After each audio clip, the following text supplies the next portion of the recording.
গানটা যে তার কাছে পর্যন্ত এত জলদি এত অল্প সময় পৌঁছাইছে এটা আমার জন্য অনেক বড় বিষয়। বাংলাদেশে মনে হয় প্রথম উনি কোনো গান শেয়ার করলেন। আল্লাহর ইচ্ছের উপরে কিছু নাই। উপমহাদেশের সবচেয়ে জনপ্রিয় সঙ্গীত শিল্পী, আর সবচেয়ে বড় কথা আমার আর আসিফের আইডল উনি। আমাদের গান করার শুরু থেকেই কিন্তু আমরা ওনাকে ফলো করে আসতেছি। সো আসলে মিউজিক যে এমন একটা ভাষা যেটা কিনা যে কোনো সংস্কৃতি যে কোনো দেশের মানুষকে কানেক্ট করতে পারে। সো আমরা যাকে দেখে ইন্সপায়ার হয়ে গান বানাই, গানটা যে তার কাছে পর্যন্ত এত জলদি এত অল্প সময় পৌঁছাইছে এটা আমার জন্য অনেক বড় বিষয়। এটা আসলে সবচেয়ে চাইতে বেশি।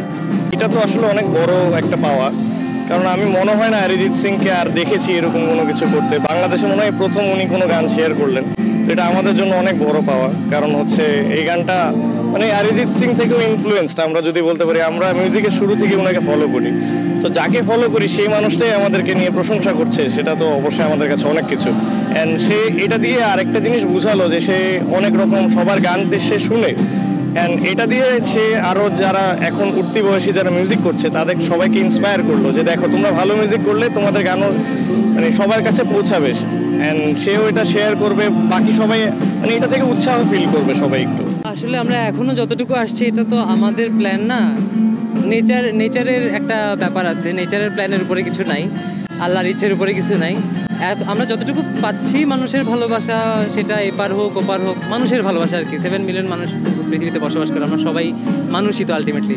সো যে পরিমাণ ভালোবাসা আমি পেয়েছি এটা অতুলনীয়। হ্যাঁ, এটা আমাদের সামনে এখন আরও দায়িত্ব বাড়িয়ে দিল, একটা চাপ কাজ করবে এখন যে কোনো কাজ রিলিজ করতে, যে অনেক মানুষ শুনবে বা অনেক মানুষ আমাদের উপর অনেক এক্সপেকটেশনস রাখে। আশা করি আমরা আমাদের মনে যা করতে ইচ্ছা করে আগে যেভাবে কাজ করতাম আমরা ওভাবেই কাজ করার চেষ্টা করছি, খুব আলাদাভাবে কিছু না দেখে, কারণ ওটা একটা এক্সট্রা প্রেশার হয়ে যায়। সো দেখা যাক কী হয় আর কি। আপনি গানের পাশাপাশি অভিনয়ও করেন, সেই জায়গা থেকে কি কি কাজ আসছে দর্শকদের যদি একটু বলতেন। আচ্ছা, কাজের ক্ষেত্রে বলবো আমার সেকেন্ড অরিজিনাল তিল এবার ঈদে হোপফুলি, তাই না, ঈদে আমরা রিলিজ করতে পারছি।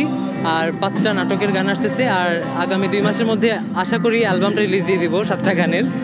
আর এবছর আমার হাতে 4টা সিনেমা আছে, একটা কলকাতার সিনেমা আছে, একটা তামিল সিনেমা আছে, আর 2টো বাংলাদেশের ছবি।